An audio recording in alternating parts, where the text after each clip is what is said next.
In 1995, 4 village nuns from Northern California mysteriously vanished without a trace, leaving their close-knit community hollow with grief and uneasy speculation. But 28 years later, the priest makes a shocking discovery, uncovering the horrifying truth about what really happened to them. The morning sunlight filtered through the stained glass windows of St. Agnes of Mercy Catholic Church, casting a kaleidoscope of colors across the polished wooden pews. Father Gabriel Soto stood at the altar, his voice solemn yet steady as he concluded the memorial prayer service. "May the souls of the departed, through the mercy of..." Amen. The congregation responded in unison. Father Gabriel looked out at the assembled faces, many elderly, some middle-aged, and a few younger parishioners. All had gathered on this somber day to remember the 4 nuns who had vanished without a trace exactly 28 years ago.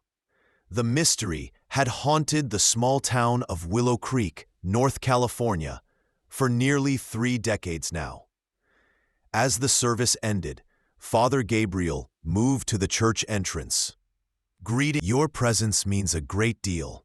"I always come, Father," she replied, her eyes glistening with unshed tears. "I can still remember Sister Mildred teaching my children their catechism. Such a gentle soul." Father Gabriel nodded, feeling the familiar pang of sorrow. Sister Eleanor Vance had been 68 when she disappeared, a lifetime of service to God, cut short by whatever tragedy had befallen her and the other 3 nuns.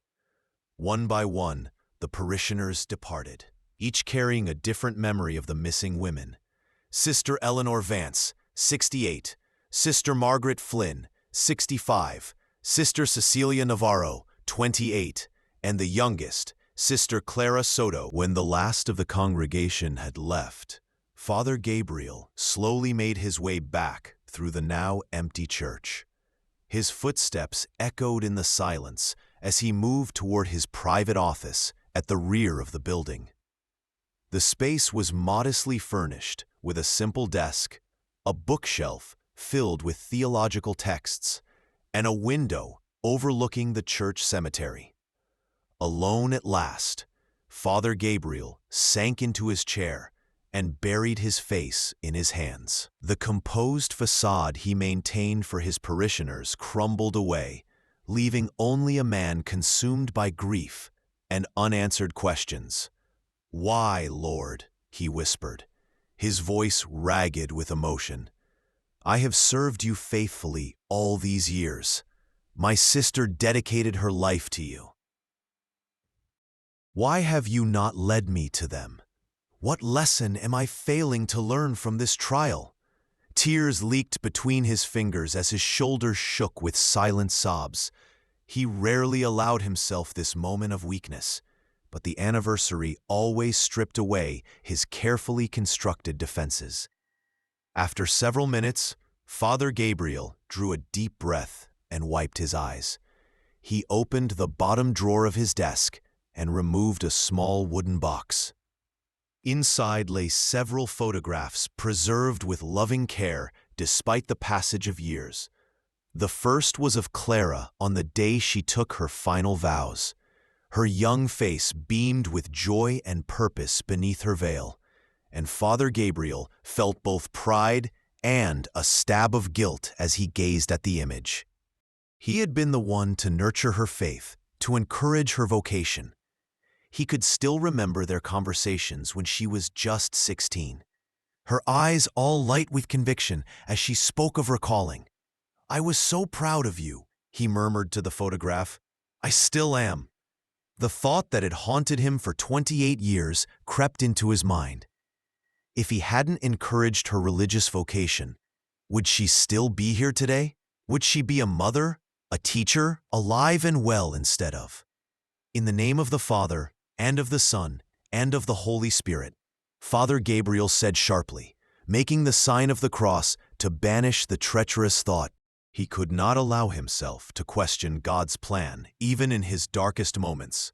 Setting aside Clara's photograph, he reached for another, the last known image of the four missing nuns.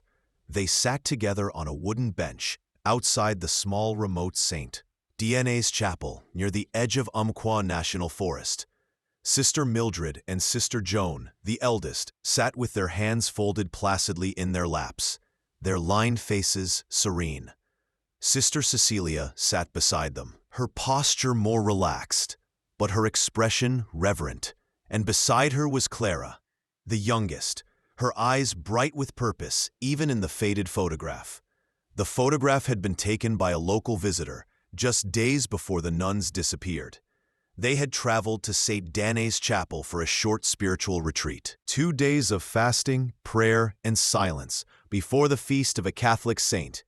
The diocese had also tasked them with assessing the old chapel's condition to determine whether it should be restored or decommissioned. Sister Clara, with her eye for detail, had been asked to document the state of the structure. Father Gabriel stared at the image, his mind drifting to calculations he'd made countless times before. Sister Mildred would be 96 now. Sister Joan, 93. Even if by some miracle they had survived whatever befell them, they would be frail, ancient women. But Cecilia would be 56 and Clara just 51, still potentially in the prime of life.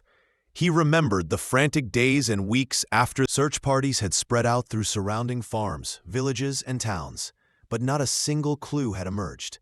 No scraps of clothing, no personal effects, no signs of struggle.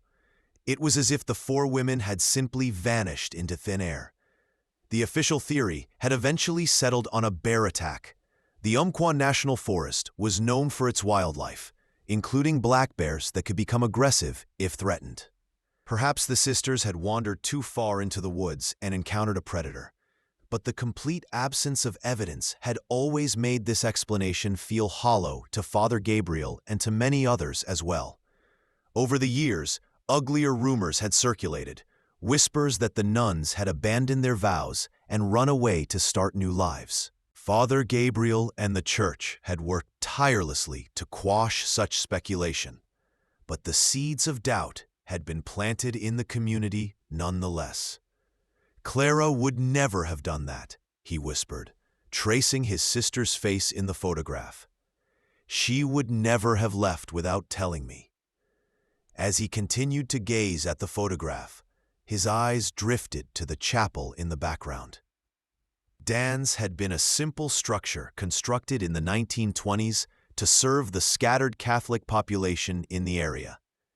Its white walls and modest bell tower were visible behind the nuns, surrounded by the looming trees of the forest edge.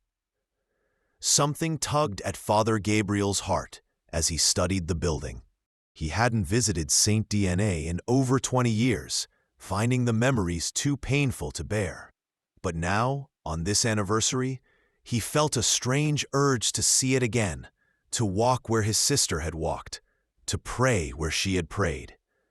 Perhaps it was mere sentimentality, a desire to feel close to Clara on this difficult day. Or perhaps a small voice whispered in the back of his mind. There was still something to be discovered there, some clue overlooked in the initial investigation. The latter thought was almost certainly foolish. What could possibly remain to be found after 28 years? Yet the pull was undeniable. Father Gabriel carefully replaced the photographs in the box, except for the one of the four nuns at St. Denis, which he slipped into his pocket. He rose from his desk, collected his Bible and rosary, and left his office with purpose in his stride. In the church parking lot, he slid behind the wheel of his modest sedan, placed the photograph on the passenger seat beside him, and said a brief prayer for guidance. Then he turned the key in the ignition and pulled away from St. Agnes, heading toward the forest and the ghosts of his past. The winding road leading from Willow Creek to the Umpqua National Forest carried Father Gabriel through changing landscapes. The town's neat houses and businesses gave way to scattered farms, which eventually surrendered to the encroaching wilderness.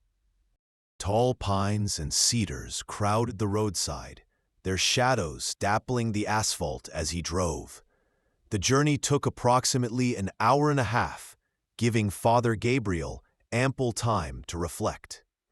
He found himself recalling the numerous times he had made the same drive in the weeks following the nun's disappearance. Back then, his car had been filled with missing person flyers bearing Clara's face, and his heart had been buoyed by desperate hope. Now he carried only memories and a resigned acceptance of the mystery that had shaped his life. As the road narrowed and began to climb into the foothills, Father Gabriel slowed his vehicle. St. Agnes's chapel had been situated on a small clearing near the forest edge. He scanned the roadside, looking for the familiar turnoff. When he reached what he believed to be the correct location, Father Gabriel frowned in confusion.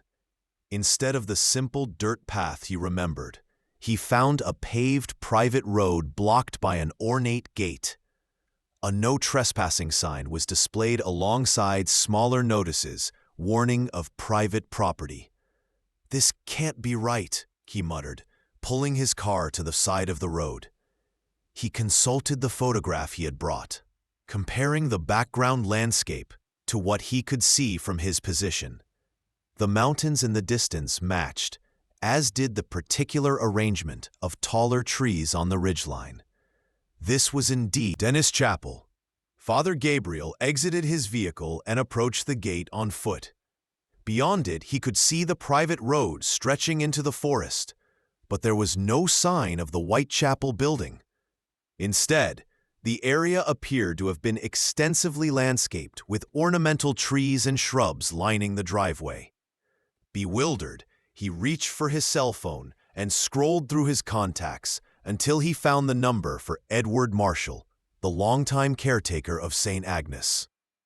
They hadn't spoken in years, but Father Gabriel hoped the man might still be in the area and able to— "This is Father Gabriel Soto from St. Agnes in Willow Creek."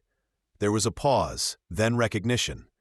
"Father Gabriel, it's been quite some time. How are you?" "I'm well, thank you," Father Gabriel replied, though it wasn't entirely true. "Edward, I'm standing at what I believe to be the entrance to St. Agnes, but the chapel appears to be gone." Another pause, longer this time. "That's right, Father. The diocese decommissioned the chapel years ago. It was sold in 1997 to a man named Vincent Hawthorne. He demolished it." Father Gabriel felt a chill, despite the warmth of the day. "I never heard anything about the chapel being sold, let alone demolished." "Well, after what happened with the nuns, attendance dropped off. Then there was that incident with the bell tower cracking and nearly injuring poor Thomas Frell. The bishop decided it wasn't worth the upkeep for such a small congregation." Father Gabriel found himself staring at the no trespassing sign with growing unease. "This Vincent Hawthorne, does he still own the property?" "Oh yes," Edward confirmed. "He's got quite a spread back there. His main house is a ways in, near where the forest gets thicker. The chapel site is just part of his estate now." "I see," Father Gabriel said slowly. "I had hoped to visit the chapel today for personal reasons. It's the anniversary, you know." Edward's voice softened with understanding. "Of course, it's been 28 years today, hasn't it? I'm sorry you came all this way for nothing, Father. Do you know if Mr. Hawthorne is generally receptive to visitors? Perhaps if I explain the situation." "To be honest, he's not known for his hospitality," Edward replied cautiously. "Bit of a recluse from what I hear. Keeps to himself. Doesn't mix much with the locals." Father Gabriel sighed, disappointment settling heavily on his shoulders. "Well, thank you for the information, Edward. I appreciate it. Listen, Father," Edward said, his tone brightening slightly. "I still live nearby, not 15 minutes from where you are now. I saved some items from the chapel when it was decommissioned. The old altar cross, some prayer books, things like that. You're welcome to come see them if you'd like." "That's very kind of you," Father Gabriel replied. "Perhaps I will, but first, I think I'd like to try speaking with Mr. Hawthorne. Do you know how I might reach his main house?" Edward hesitated.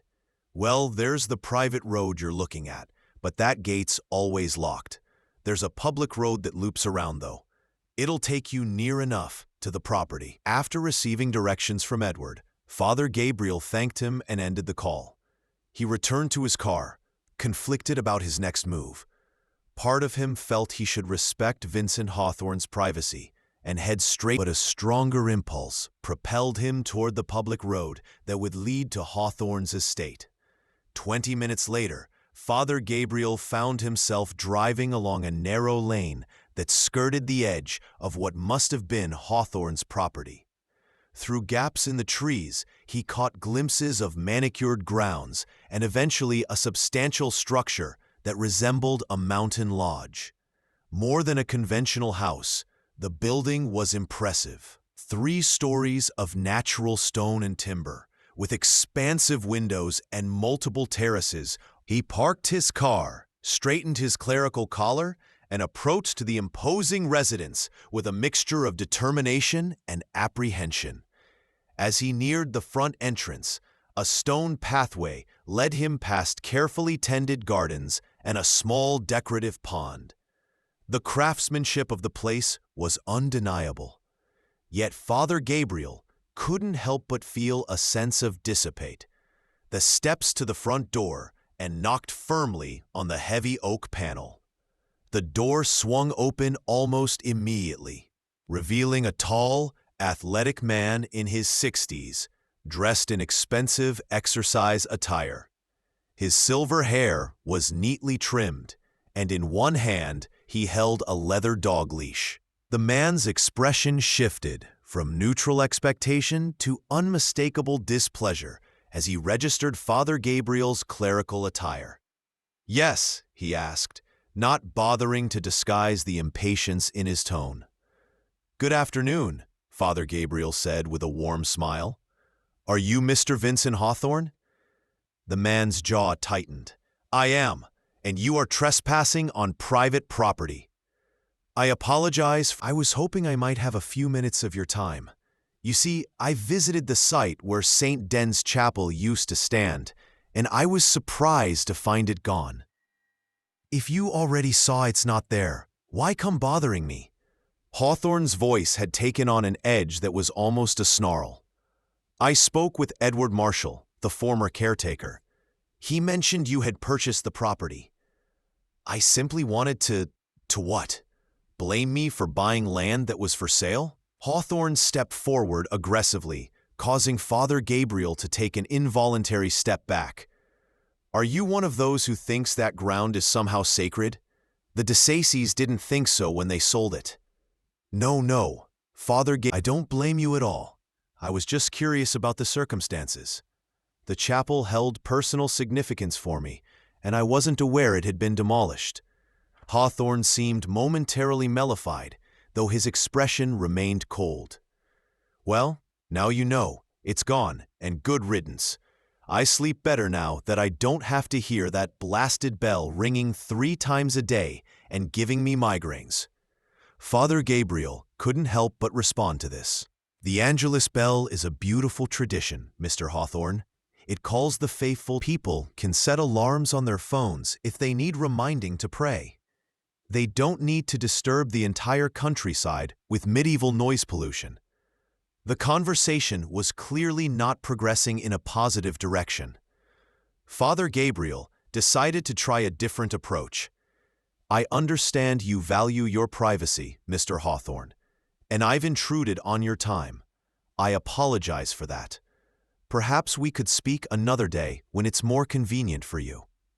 "There won't be another day," Hawthorne said flatly. "I have no interest in discussing a building that hasn't existed for decades with a priest I've never met before. Now, I suggest you leave before I call the sheriff and report you for trespassing." Father Gabriel nodded, recognizing the futility of continuing. "Very well. Thank you for your time, Mr. Hawthorne. Peace be with you." Hawthorne's only response was to close the door firmly in his face. With a heavy sigh, Father Gabriel turned and made his way back down the stone path toward his car. The encounter had left him feeling both disappointed and unsettled. There had been something in Hawthorne's manner beyond mere rudeness that suggested a deeper antipathy toward the church and its representatives. As he reached his vehicle, Father Gabriel glanced back at the imposing house. Was it merely his imagination, or was Hawthorne watching him from one of the upper windows? The sensation of being observed prickled at the back of his neck. He slid into the driver's seat and started the engine, torn between returning to Willow Creek and stopping at Edward Marshall's home, as the man had invited him to do. Perhaps seeing some of the preserved items from St. Agnes would provide the closure he had sought by coming here today. As he drove away from Hawthorne's estate, Father Gabriel found himself taking the road that would pass near the former site of the chapel. He couldn't. Suddenly, the car's radio crackled to life, emitting a strange, haunting sound. Father Gabriel started, his hands tightening on the steering wheel. The sound was unmistakable. Gregorian chant, the ancient, ethereal music of monastic worship, but the radio was off. He distinctly remembered turning it off when he left Willow Creek. Father Gabriel pulled the car to the side of the road and stared at the radio in bewilderment. The chanting continued for several seconds, then faded away as abruptly as it had begun. What had he imagined it? A trick of an exhausted mind, perhaps? Or some strange electrical malfunction in his aging vehicle? Yet as he sat there, a peculiar sensation washed over him. The same feeling he had experienced earlier while looking at the photograph in his office. A tugging at his heart, an inexplicable certainty that he was meant to be here, now for a purpose he did not yet understand. The hair on his arms stood on end, and a warmth spread through his ears. It was as if an otherworldly voice was calling to him, guiding him. Without fully understanding his own actions, Father Gabriel executed a careful U-turn and drove back toward the gate that blocked access to the former chapel site. Whatever was happening, he felt compelled to investigate further, even if it meant risking another confrontation with the unwelcoming Vincent Hawthorne. Father Gabriel parked his car on the side of the road near the gate that marked the entrance to Vincent Hawthorne's property. If I am about to err in judgment, show me the right path. But the strange sensation of spiritual prompting persisted, and after a final moment of hesitation, Father Gabriel exited his vehicle. He approached the gate cautiously, fully aware that he was considering trespassing on private property, an action difficult to reconcile with his moral obligations as a priest. Yet the mysterious chanting from his radio had awakened something in him, a conviction that transcended ordinary concerns. Rather than attempting to breach the gate itself, Father Gabriel began to walk along the perimeter fence, seeking a vantage point from which to view the former chapel site. The fence was substantial, 8 feet of ornate but sturdy. As he walked, Father Gabriel closed his eyes briefly, trying to visualize the layout of St. Agnes's as it had once been. If his memory served him correctly, the wooden bench where the nuns had been photographed had stood to the east of the chapel, near a large oak tree. Opening his eyes, he scanned the property beyond the fence, attempting to locate landmarks that might have survived the demolition. The oak tree was gone, presumably removed during Hawthorne's renovations, but a cluster of pines that had stood behind the chapel remained, providing a reference point. Father Gabriel continued along the fence line, moving toward the area where he believed the chapel had stood. As he walked, his foot suddenly caught on an exposed tree root, sending him stumbling forward. He reached out to catch himself, his hands grasping the metal fence, but the momentum of his fall caused his weight to press against a section where the fence posts were set in uneven ground. There was a sharp cracking sound as the weakened joint of the fence gave way, creating a gap large enough for a person to squeeze through. Father Gabriel found himself sprawled partially onto Hawthorne's property, the broken section of fence beneath him. "Oh, dear Lord," he muttered, picking himself up and brushing soil from his clothes. He had not intended to damage the fence, let alone create the means of entry onto the private land. Yet here Father Gabriel glanced back toward the road, ensuring no one had witnessed his accidental vandalism. The area was deserted, the only sound the rustling of leaves in the afternoon breeze. He looked down at the broken fence, then at the clearing beyond where Saint DNA had once stood. "Forgive me," he whispered, crossing himself before carefully stepping through the gap in the fence. Once on Hawthorne's property, Father Gabriel moved swiftly but cautiously toward the former chapel site. The area had been landscaped with non-native ornamental plants that seemed out of place against the backdrop of the natural forest. Nothing remained to indicate that a place of worship had ever existed here. No foundation stones, no cross, no memorial of any kind. The absence struck Father Gabriel as particularly sad. It was as if Vincent Hawthorne had deliberately erased all traces of the chapel's existence, removing not just the building, but its very memory from the land. As he stood contemplating this, a flash of reflected light caught his eye. Something near the ground, partially hidden by decorative shrubbery. Curious, Father Gabriel moved closer and parted the branches to reveal a metal grate set into the earth, an air vent of some kind. It appeared old and weathered, its iron bars rusted with age. Father Gabriel frowned, perplexed. If the chapel had been completely demolished, the design was vintage, possibly dating back to the 1930s or 40s, with ornate scrollwork around its edges. It seemed incongruous with the modern minimalist aesthetic of Hawthorne's property. As he leaned closer, a sound drifted up through the grate, so faint that at first Father Gabriel thought he had imagined it. But then it came again. A soft, melodic humming, followed by what sounded distinctly like a human cough. Father Gabriel's blood ran cold. The humming was reminiscent of the Gregorian chant he had heard on his car radio. But this was no electrical glitch or figment of his imagination. Someone was below ground, beneath what had once been St. Da's chapel. "Hello," he called softly through the grate, but the humming continued uninterrupted, suggesting the person couldn't hear him from their subterranean location. Father Gabriel straightened up, his mind racing. The implications were disturbing. Why would there be an underground space beneath the former chapel site? And more importantly, who was down there?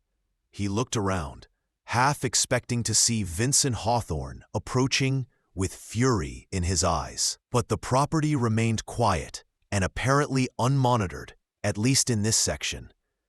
The main house was hidden from view by a stand of trees, and no security cameras were visible in the immediate vicinity. "My name is Father Gabriel Soto," he said, keeping his voice low despite the apparent solitude. "I'm at the property of Vincent Hawthorne near the former site of St. Agnes Chapel off Route 42. He hesitated, suddenly aware of how strange his report would sound. "I believe someone may be trapped underground. I can hear singing and coughing coming from an air vent." There was a brief silence on the other end. "Sir, are you saying you suspect someone is being held against their will?"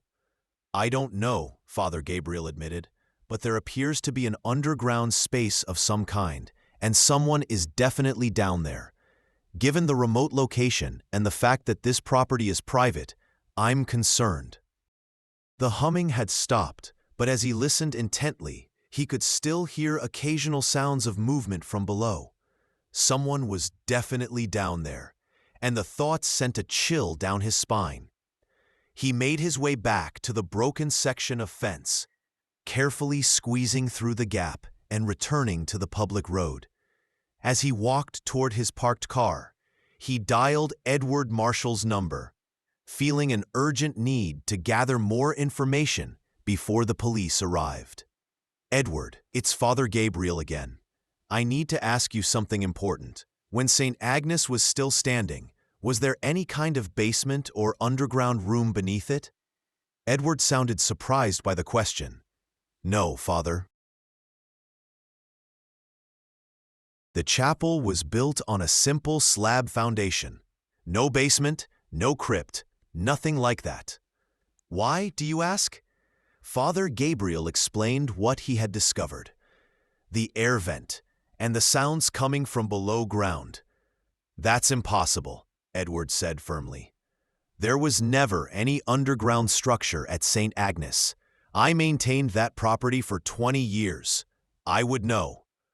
"Then the only explanation is that someone built it after the chapel was demolished."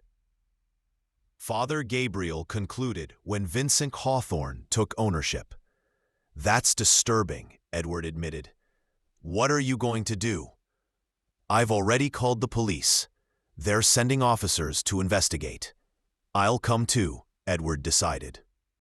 "I know that property better than anyone. I can be there in 10 minutes.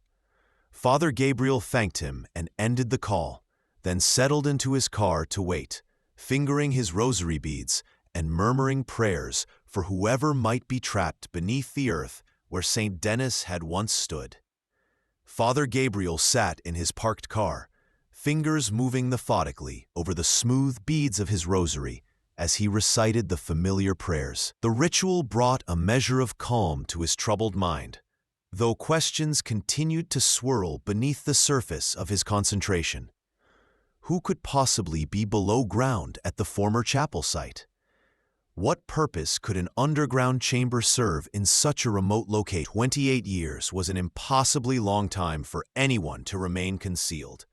Yet the timing of his discovery on the very anniversary of the disappearance struck him as more than mere coincidence. A vehicle approaching from the direction of town interrupted his thoughts. It was a battered pickup truck that Father Gabriel recognized as belonging to Edward Marshall. The former caretaker pulled up behind his sedan and emerged from the cab, his weathered face etched with concern. "Father Gabriel," Edward called as he approached. "Any sign of the police yet?" "Not yet," Father Gabriel replied, stepping out to greet him. "Thank you for coming so quickly." Edward nodded, his eyes scanning the road and the gated entrance to Hawthorne's property. "In thinking about what you told me, it makes no sense. If Hawthorne built something underground where the chapel stood, people would have noticed the construction. You can't exactly dig a basement without heavy equipment. Unless it was done gradually over time," Father Gabriel suggested. "Or perhaps there was already some natural cavity in the ground that he expanded." Edward shook his head doubtfully. "This area doesn't have caves or anything like that. It's mostly solid bedrock beneath a few feet of soil." Before they can speculate further, the distinctive sound of approaching sirens reached them. A police cruiser rounded the bend, lights flashing, but siren fading as it pulled up in front of Father Gabriel's car. Lights flashing, but siren fading as it pulled up in front of Father Gabriel's car. Two officers emerged, one older with graying hair at his temples, the other younger and lean with an alertness in his movements that suggested military background. Their badges identified them as officers from the Lane County Sheriff's Department. Father Gabriel, the older officer asked, approaching with a professional but not unfriendly demeanor. "Yes, officer. Thank you for coming." Father Gabriel gestured to his companion. "This is Edward Marshall, the former caretaker of St. Denis Chapel that once stood on this property." The older officer nodded in acknowledgement. Can you walk us through exactly what you discovered? Father Elias explained the circumstances that had brought him to the area. His accidental breaching of the fence and the discovery of the air vent with sounds emanating from below. He was careful to emphasize his contrition for the trespassing, which Deputy Carter acknowledged with a small wave of his hand. Let's focus on the potential welfare issue first, the deputy said. If someone is indeed trapped or being held against their will, that takes precedence over a minor trespassing incident. Edward interjected, I maintained St. Dinas for over 20 years before it was sold. There was never any underground structure associated with the chapel. Whatever's there now was built after Vincent Hawthorne took ownership. The younger officer, Deputy Bennett, who had been quietly taking notes, looked up. Mr. Hawthorne is a prominent landowner in these parts. These are serious implications. I understand that, Father Gabriel said solemnly. I'm not accusing Mr. Hawthorne of anything. I'm simply reporting what I heard and expressing concern for whoever might be down there. Deputy Carter nodded thoughtfully. Fair enough. Let's take a look at this air vent you discovered. Mr. Gibbons, since you're familiar with the property, would you mind accompanying us? Not at all, Edward agreed. The four men walked toward the damaged section of fence. Father Gabriel pointed out the gap he had inadvertently created, and they carefully made their way through onto Hawthorne's property.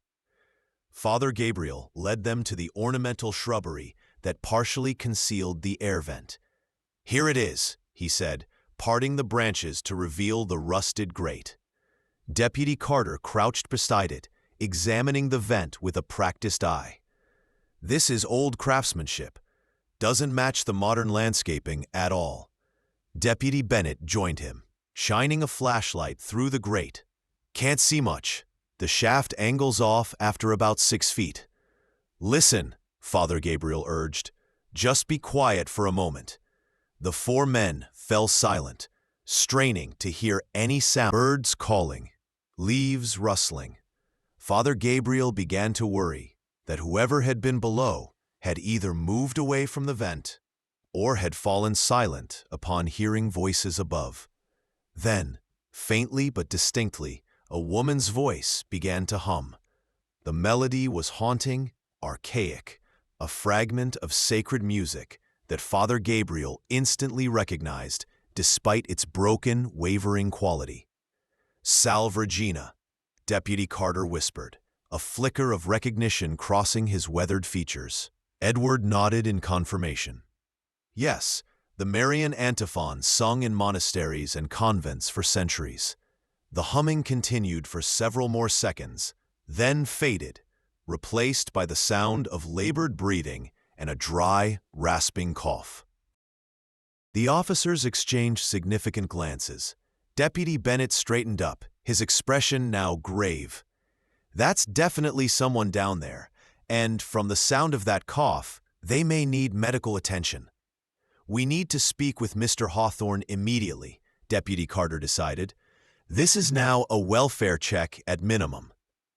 I don't understand, Edward said, shaking his head in bewilderment. This air vent wasn't here when the chapel stood, and there was never any basement or underground room. How could anyone be down there? That's what we aim to find out, Deputy Carter replied, his tone suggesting he had shifted fully into investigative mode. Let's head to Hawthorne's residence.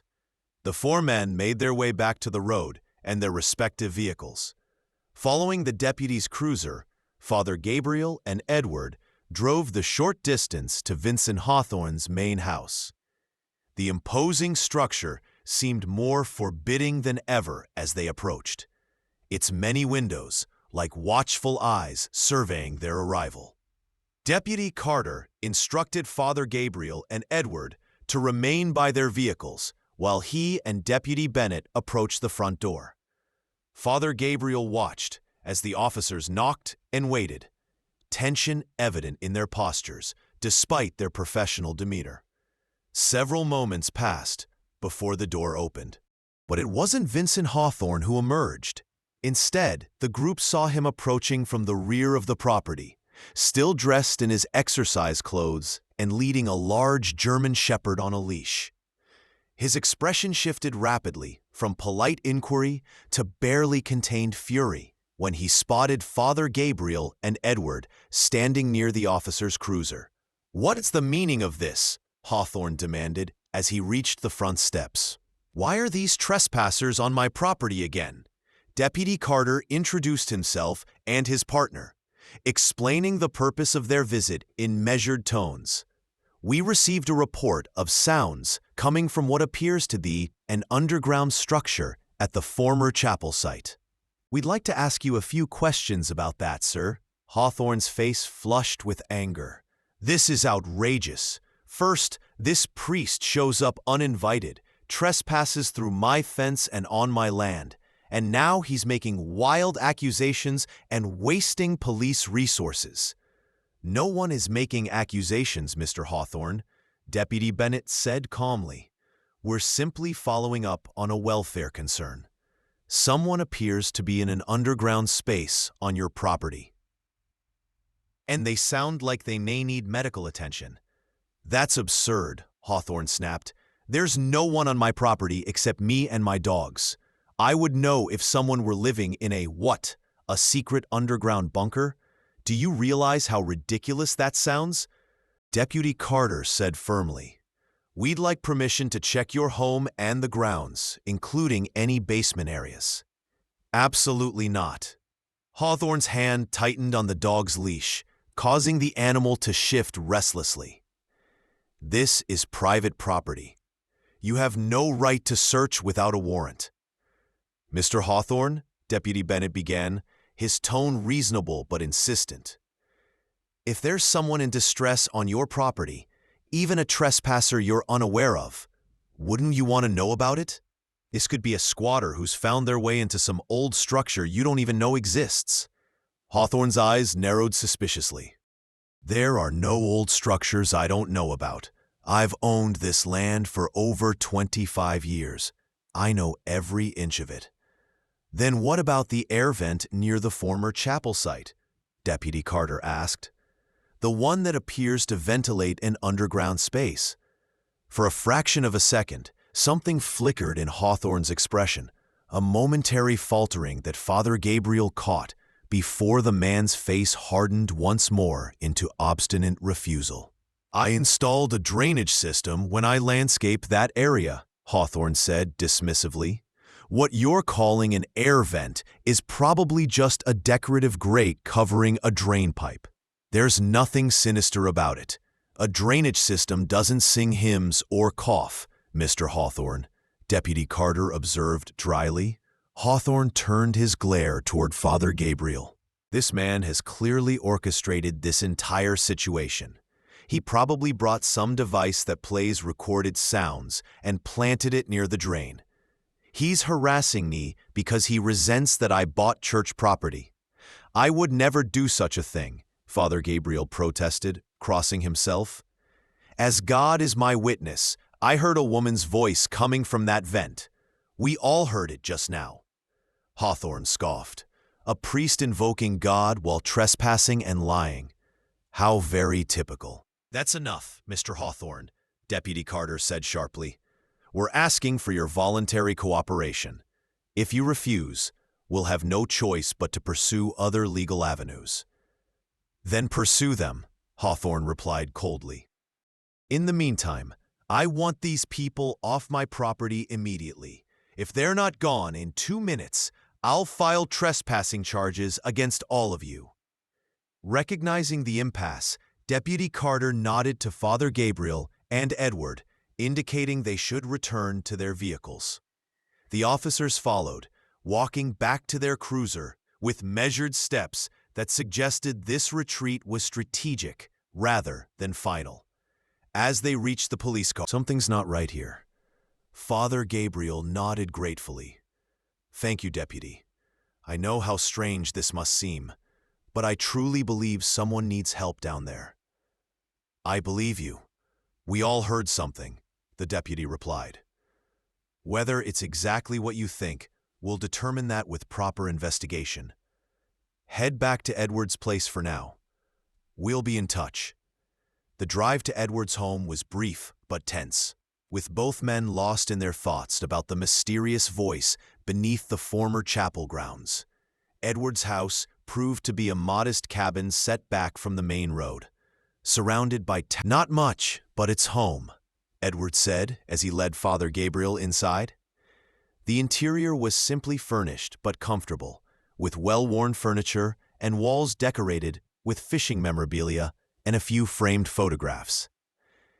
"It's very welcoming," Father Gabriel replied sincerely, noting the cross hanging prominently above the stone fireplace. Harold busied himself in the small kitchen preparing tea, while Father Gabriel settled into an armchair. "I kept several items from St. Agnes when it was decommissioned," Edward called over his shoulder. "They're in a trunk in the spare room. I'll show you after we've had our tea." Father Gabriel nodded, his mind still preoccupied with the air vent and the haunting voice that had emerged from it. "Edward, why do you think the Dassies never informed me about the chapel being sold? I was at St. Agnes all those years ago, and my sister was among the missing nuns. Surely someone should have consulted me." Edward returned with 2 steaming mugs, handing one to Father Gabriel before taking a seat opposite him. "The decision came from the bishop's office in Sacramento. I don't think it was handled well, to be honest. After what happened with the nuns, attendance dropped significantly. Then there was that incident with the bell tower." "What exactly happened?" Father Gabriel asked, sipping the hot tea gratefully. "Structural failure," Edward explained. The chapel was built in the 1920s, and maintenance had been minimal. One Sunday morning in 1996, the bell tower developed a large crack. The old bell must have weighed 300 pounds, came crashing down, nearly killed poor Thomas Frell, who was filling in as caretaker while I was laid up with a broken leg. Was anyone hurt? By the grace of God, no. But it was the final straw for the Daskasy. They declared the building unsafe and closed it immediately. By early 1997, they decided to decommission it entirely rather than pay for repairs. Father Gabriel frowned, and Vincent Hawthorne purchased it soon after. That's right, paid cash from what I heard, more than the land was worth, which raised a few eyebrows. But the Dassasy needed funds for renovations at the cathedral, so they didn't ask questions. What did Hawthorne do with the property immediately after purchase? Edward's brow furrowed in recollection. Demolished the chapel right away. Had a crew out there within days. There were some protests from locals who thought the building could have been saved, but legally there was nothing they could do. After that, he started landscaping the grounds. But he never built anything substantial on the chapel site itself. Did you notice any unusual construction activity? Anything that might suggest he was building something underground? Nothing obvious, Edward replied, then paused. Although there was a period in 1998 when people reported his interest peaked. Tremors like earthquakes. That's what the authorities concluded. Minor seismic activity. But it seemed odd that it was localized to that specific area. Some people wondered if Hawthorne was doing some kind of excavation work. And no one investigated further. Edward shrugged. A deputy came out, looked around, found nothing suspicious, and that was that. Hawthorne has always been well connected. Donates to the right causes. Knows the right people. The conversation drifted to other topics. The changes in Willow Creek over the years. The declining congregation at St. Agnes. And theological discussions that reflected both men's deep faith. Time passed swiftly, and Father Gabriel was surprised when his phone rang, breaking the comfortable rhythm of their conversation. "Father Gabriel speaking," he answered. "Father, this is Deputy Carter." The officer's voice sounded energized, purposeful. "I've made some progress. I spoke with Judge Martinez, who's sympathetic to our concerns. She's granted an emergency warrant for a welfare search based on the reasonable suspicion of unlawful confinement. Father Gabriel felt a surge of hope. That's excellent news, Deputy. We'll be heading back to Hawthorne's property within the hour. I wanted to let you know, though I must advise you to stay away for safety reasons. This is now an official police operation. I understand, Father Gabriel replied, though his desire to be present was powerful. But Deputy, if you do find something or someone, you'll be the first civilian I call, Williams promised. This whole situation began because of your persistence, Father. I respect that. After Edward overheard the conversation, he insisted they should at least be able to observe from a distance, arguing that their spiritual presence might be important if something significant was discovered. With some reluctance, Deputy Williams agreed they could remain in their vehicle at a safe distance, but strictly as observers. An hour later, Father Gabriel and Edward parked along the public road near the entrance to Hawthorne's property. From their position, they could see multiple police vehicles arriving, including a forensic van and an ambulance staging nearby, a precaution that sent a chill down Father Gabriel's spine. Deputy Carter approached their car briefly. "We're going in with the warrant. I've set up my body camera to stream to this channel." He showed them how to access the feed on Father Gabriel's phone. "You can watch from here, but do not approach under any circumstances. Is that clear?" Both men nodded in agreement, and Deputy Carter returned to his colleagues. They watched as the assembled officers approached Hawthorne's front door, warrant in hand. Through the phone screen, they observed as Hawthorne answered the door, his face contorting with rage at the sight of the officers and the document they presented. The audio was muffled, but clear enough to hear him protesting vigorously, threatening law. Despite his objections, the officers executed their search warrant, methodically examining the main house while Hawthorne was kept under supervision in his living room. After approximately 45 minutes, Deputy Carter reported through the body camera that the house and conventional basement had yielded nothing suspicious. Moving on to the forest road and outbuildings now, Williams narrated for the benefit of those monitoring the feed. "Mr. Hawthorne has confirmed there's a storage shed along the private road connecting his main house to the former chapel site." Father Gabriel and Edward watched intently as the officers, accompanied by a visibly furious Redwood, made their way along the forest. "This is just a tool shed," Hawthorne could be heard saying. "Garden equipment, maintenance supplies, that sort of thing. Complete waste of your time." The officers methodically searched the building, which did indeed contain an assortment of tools, lawn equipment, and gardening supplies. The space was dusty and appeared seldom used, with cobwebs in the corners and a musty odor that one officer commented on. As the search was nearing completion, there was a sudden noise. One of the officers had dropped a heavy wrench, which landed on the wooden floor with an unexpectedly hollow sound. The camera panned down to show Deputy Bennett kneeling, tapping experimentally on the floorboards. "This section sounds different," he observed, removing his flashlight to examine the area more closely. These boards looked newer than the others. Despite Hawthorne's renewed protests, the officers began to remove the suspicious floorboards. Beneath them, they discovered a stone staircase descending into darkness. "Mr. Hawthorne," Deputy Carter said, his voice carrying clearly through the body camera's microphone. "Would you care to explain this?" Hawthorne's face had gone pale, his earlier bluster replaced by tense silence. When he refused to comment, Williams instructed several officers to remain with him while he and Deputy Bennett prepared to descend the staircase. Switching to tactical lights, the steps were worn in the center, suggesting regular use over a period of years. At the bottom of the stairs, a heavy wooden door blocked further progress. "Locked," Reynolds reported, examining the ancient-looking iron mechanism. "Mr. Hawthorne, we need the key to this door." From above, Hawthorne's voice called down, still defiant. "I don't know anything about any door. This must have been here when I bought the property." The officers exchanged skeptical glances, and Williams instructed his colleagues to search for a key.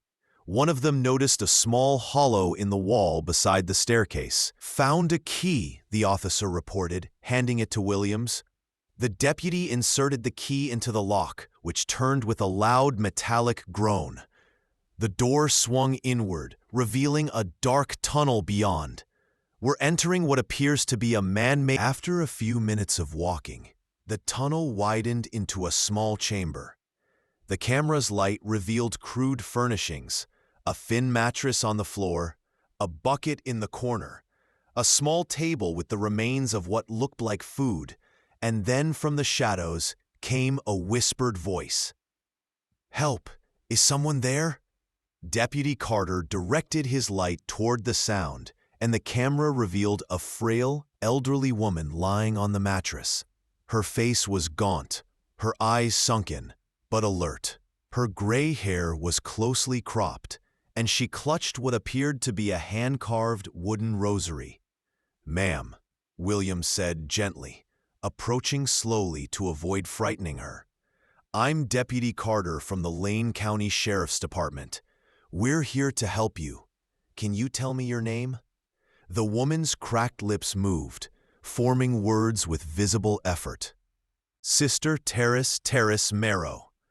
In Edward's car, Father Gabriel gasped, his hand flying to his mouth. Tears sprang to his eyes as he whispered, "My sister, it's my sister." Edward placed a steadying hand on his arm, his own expression one of shock and disbelief. Through the body camera, they could see that the small chamber was lined with religious carvings, crosses, saints, biblical scenes, all apparently created from scraps of wood and stone. A single candle stood on the makeshift table, long since burnt out. On one wall, a large cross had been meticulously etched into the stone. "Sister," Deputy Carter was saying, his voice professional but kind, "we're going to get you medical attention right away. Can you tell me if there's anyone else down here with you?" The woman's gaze shifted to a dark corner of the chamber, where the camera's light had not yet reached. "Cecilia," she whispered, "but she's gone to God now many years ago." The camera panned to reveal what appeared to be human remains. A skeleton lying on a similar mattress, partially covered with a tattered blanket. "We need the medical team down here immediately," Williams said into his radio, his voice tight with controlled emotion. "And notify the forensic unit that we have human remains as well." Unable to contain himself any longer, Father Gabriel bolted from the car. Ignoring Edward's protests, he ran toward the police perimeter, where an officer attempted to intercept him. "Please," Father Gabriel begged. "That's my sister they found. I'm Father Gabriel Soto. She's been missing for 28 years. I must see her." The officer, recognizing the name from the earlier briefing, spoke into his radio. After a brief consultation, he escorted Father Gabriel through the perimeter to where the forensic team and paramedics were preparing to enter the tunnel. "Wait here, Father," the officer instructed. "They'll be bringing her out soon." Time seemed to stretch as Father Gabriel waited, alternately praying and attempting to process the reality of what was happening. After what felt like an eternity, activity at the shed entrance increased. Officers emerged, followed by paramedics carefully carrying a stretcher. On it lay Sister Clara, so thin and fragile she barely made an outline beneath the blanket covering her. As they passed where Father Gabriel stood, her head turned slightly and their eyes met. Despite the ravages of time and suffering, he recognized his sister in those eyes that had once sparkled with youthful devotion, now wells of unfathomable experience. Her lips moved, and though no sound emerged, Father Gabriel could read the words she formed. "God never left me." As the paramedics rushed her toward the waiting ambulance, another group emerged from the shed, carrying a body bag. The remains of Sister Cecilia, Father Gabriel presumed. The sight sent a new wave of grief through him, tempered by the miracle of his sister's survival. In the midst of the activity, he spotted Vincent Hawthorne being led away in handcuffs, the man's earlier arrogance replaced by a sullen, defeated expression. As Hawthorne passed where Father Gabriel stood, he suddenly lunged forward and spat directly at the priest, the spittle landing on his cheek. "Proud of yourself, Father?" Hawthorne snarled, before officers yanked him back. Father Gabriel wiped his face calmly, his voice steady as he replied, "I count it for joy that I have suffered just like my Lord." As Hawthorne was led away, Father Gabriel overheard fragments of conversation between officers discussing what they had found. One mentioned the discovery of a second set of skeletal remains in another chamber, speculating it might be the remains of Sister Cecilia, who had been roughly the same age as TZ when she disappeared. Edward appeared at Father Gabriel's side, having followed at a more cautious pace. "The ambulance is ready to leave," he said gently. "We should follow them to the hospital." Father Gabriel nodded, his heart too full for words. Together they returned to Edward's car and followed the ambulance as it sped away from Vincent Hawthorne's property. Sirens wailing, carrying the miraculous survivor of a 28-year nightmare toward the light of freedom at last. The lights of the emergency room entrance cast harsh shadows across the ambulance bay as the paramedics wheeled Sister Clara through the sliding doors. Father Gabriel and Edward had arrived moments behind them, parking hastily and rushing toward the entrance, only to be intercepted by hospital staff. "I'm sorry, Father," a nurse said firmly but compassionately. "You can't go with her right now. The medical team needs space to work. She's in extremely fragile condition." "I understand," Father Gabriel replied, though every fiber of his being yearned to stay by his sister's side. "But I am her only living family. She's been missing for 28 years. I thought she was dead until today." The nurse's expression softened. "The doctors will do everything possible for her. There is a waiting area just down that hallway. I promise someone will come speak with you as soon as possible." Reluctantly, Father Gabriel allowed Edward to guide him to the waiting room, a sterile space with uncomfortable chairs and outdated magazines. The two men sat in silence for several minutes, the magnitude of the day's events too overwhelming for casual conversation. Finally, Edward spoke. "It's a miracle, Father, after all these years to find her alive." "A miracle indeed," Father Gabriel agreed, his voice thick with emotion, "though I fear what she must have endured to survive." "She had her faith," Edward said simply. "Sometimes that's enough." Father Gabriel nodded, drawing comfort from the thought. He recalled the religious carvings that had lined the underground chamber, evidence that even in the darkest captivity, his sister had maintained her devotion to God. "I should call St. Agnes," he realized suddenly. "The congregation should know she's been found." As he reached for his phone, it rang in his hand. The screen displayed Deputy Carter number. "Deputy," Father Gabriel answered, "I'm at the hospital." "My sister is being treated now." "That's good to hear, Father," Williams replied. "I'm calling to update you on the investigation. We've secured Vincent Hawthorne in custody, but he's refusing to speak without his attorney present. However, we found something significant when we searched his house more thoroughly. A journal. It appears he's been keeping detailed records for decades." Father Gabriel felt a chill. "What kind of records?" "It's disturbing content, Father.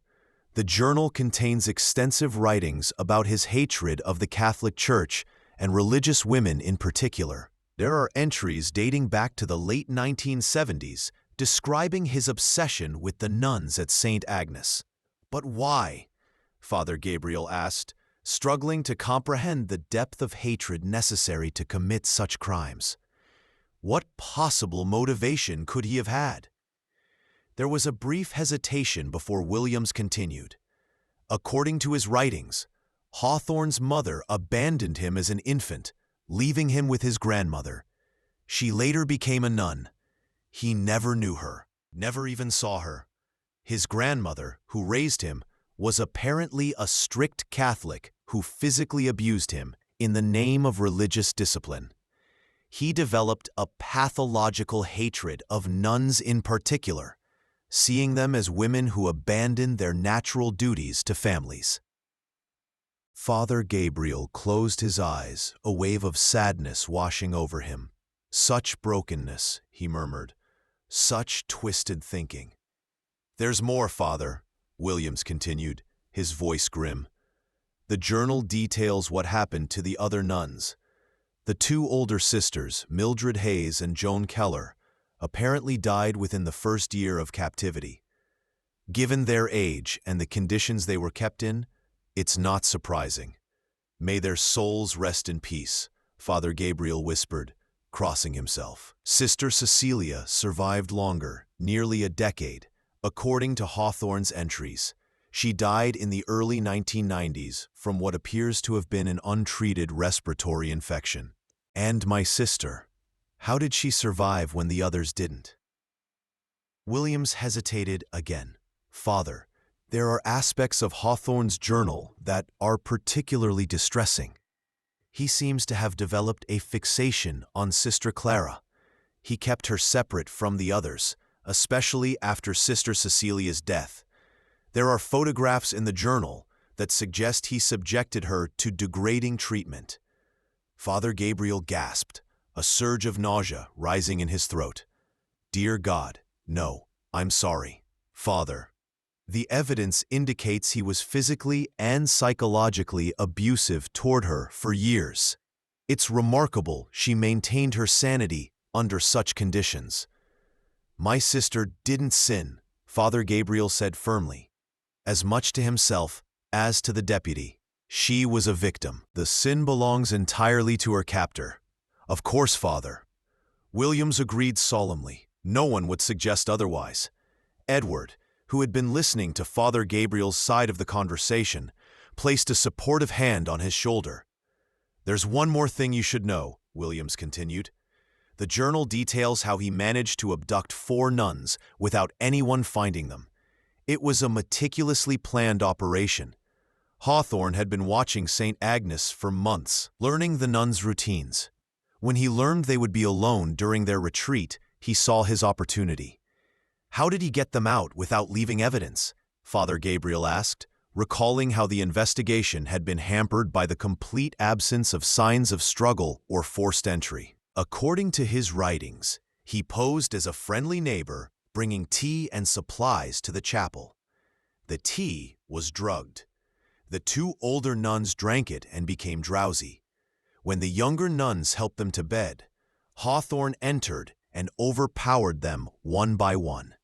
He started with the older nuns, who were frail and easier to subdue. Your sister nearly escaped. She fought back and almost made it to the door, but he knocked her unconscious and later drugged her as well. Father Gabriel winced, imagining his sister's terror. He removed them through a servant's corridor in the old chapel, loading them into his vehicle during the night. Afterward, he meticulously cleaned the chapel, burning all trace evidence, their bags, letters, bedding. He even washed the floors with lye to destroy any evidence. By the time the alarm was raised, there was nothing to find. And the police investigation, Father Gabriel asked, remembering the frustration and helplessness he had felt during those early weeks. Rural investigations in 1995 weren't what they are today, Williams explained. Resources were limited, forensic techniques were less advanced, and record-keeping was spotty at best. Once the initial searches yielded nothing, the case quickly went cold.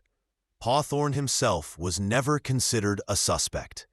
He was wealthy, respected in the community, had no criminal record. And then he bought the chapel through a proxy company. Father Gabriel concluded the pieces falling into place, demolished it to ensure no one would ever search there again. Exactly. After purchasing the property, he constructed the underground chambers and the tunnel connecting them to his storage shed. That explains the reports of nocturnal construction noises and tremors in 1998. How could no one have noticed? Edward interjected, his voice raised in indignation. Father Gabriel relayed the question to Williams, who sighed audibly. It's not something I'm proud to report, but Hawthorne's journal suggests he bribed certain officials to ignore complaints and look the other way during the construction. We'll be investigating those allegations thoroughly. The conversation was interrupted by the arrival of a doctor in scrubs who approached with a clipboard in hand. Are you Father Gabriel, Sister Clara's brother? Father Gabriel quickly ended his call with Deputy Carter, promising to speak again soon, and turned to the doctor. Yes, that's me. How is my sister? The doctor, a woman in her 40s with kind eyes but a serious expression, took a seat across from them. I'm Dr. Lin. Your sister is in stable condition, but I want to be frank with you. Her health is extremely compromised. She's severely malnourished, has significant muscle atrophy, vitamin D deficiency from lack of sunlight, and shows signs of healed fractures that were never properly treated. Father Gabriel nodded, trying to absorb the clinical assessment of his sister's suffering. The most immediate concern is reintroducing her to normal environmental conditions, Dr. Lin continued. After decades underground, her immune system is severely compromised. We need to be careful about potential infections, and her eyes will be sensitive to normal light levels for some time. When can I see her? Father Gabriel asked, his voice barely above a whisper. She's being settled in the ICU now, Dr. Lin replied. We need to be extremely cautious about visitors. Anyone who enters must wear protective gear, mask, gown, gloves, to minimize the risk of introducing pathogens. Even with those precautions, I can only allow very brief visits initially. I understand, Father Gabriel said, though the prospect of further delay was agonizing. I've waited 28 years. I can wait a few more hours to ensure her safety. Dr. Lin smiled gently. She asked for you.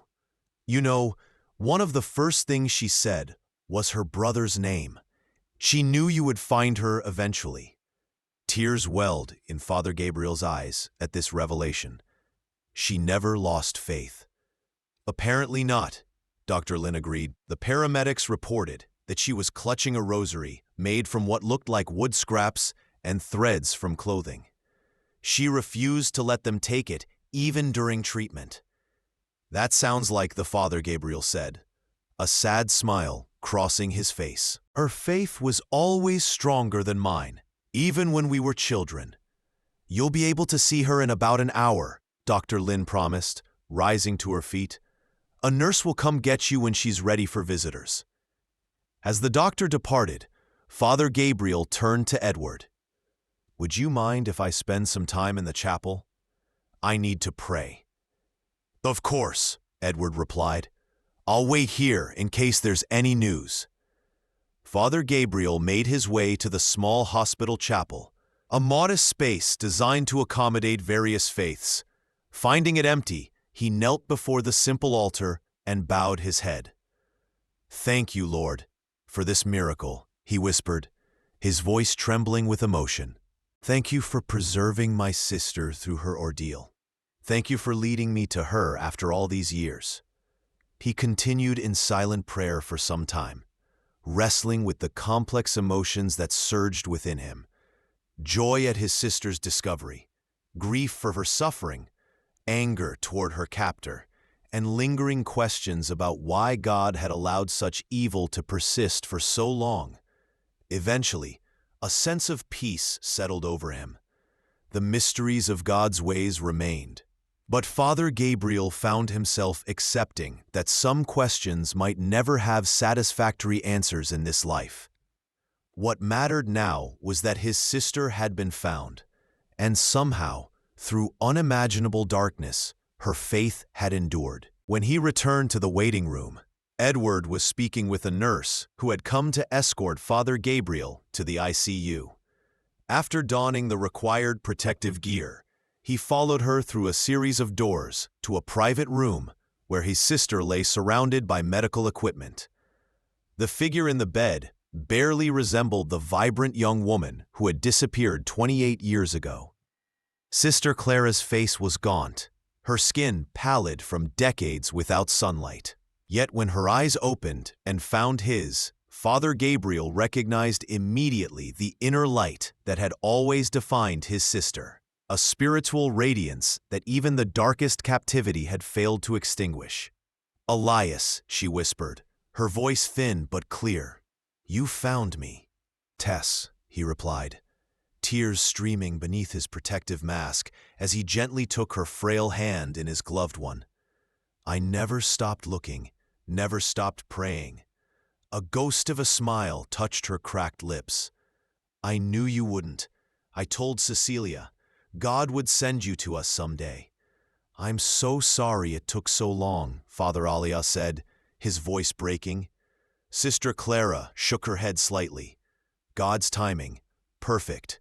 Always perfect." The nurse touched Father Gabriel's shoulder, indicating his visit needed to end. He nodded in understanding. "I'll be right outside," he promised his sister. "I won't leave the hospital. We have so much to talk about when you're stronger." "Tell me one thing," Sister Clara whispered as he prepared to leave. "The church, is it still strong?" Father Gabriel smiled beneath his mask. "The gates of hell have not prevailed against it," he assured her, quoting Christ's promise in the Gospel of Matthew. "Rest now, sister. God is with you, and so am I." As he left the room, Father Gabriel felt a profound sense of wonder at his sister's first concern being for the church rather than herself. Despite everything she had endured, her priorities remained steadfastly aligned with her vocation. It was a testimony to a faith that transcended circumstances, a faith that had sustained her through 28 years of darkness and would now guide her return to the light. If this story stayed with you, if it made you pause, reflect, or feel something real, consider giving it a like. And if you'd like to hear more stories like this, the ones that linger long after the screen goes dark, you're welcome to subscribe. Thanks for being here.